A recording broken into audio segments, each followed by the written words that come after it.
نکسیر کس وجہ سے آتی ہے؟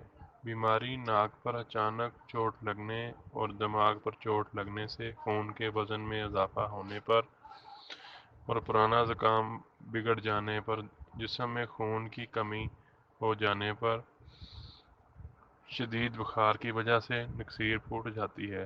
اس کے علاوہ دھوپ میں ننگے پاؤں گھومنے اور گرم چیزیں کھانے سے نکسیر پھوٹ جاتی ہے۔ بیماری کی شناخت: نکسیر سے پہلے جسم میں درد ہوتا ہے، سر چکراتا ہے یا دماغ میں تکلیف محسوس ہوتی ہے۔ اس کے ناک سے خون بہنا شروع ہو جاتا ہے۔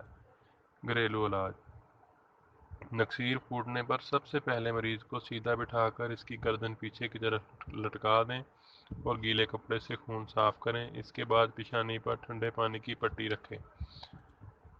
پیاز اور پودینے کا رس مریض کو سنگھائیں۔ نکسیر پھوٹنے پر ناک میں انگور کا رس ڈالیں، اس سے خون کا بہنا رک جاتا ہے۔ اگر نکسیر کی بیماری پرانی ہے تو 10-15 گرام گلقند صبح اور شام کے وقت دودھ کے ساتھ استعمال کرائیں۔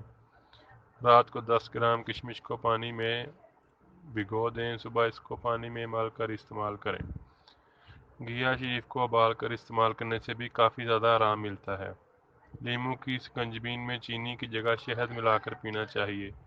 انار کا رس پینے سے نکسیر روکنے میں کافی مدد ملتی ہے۔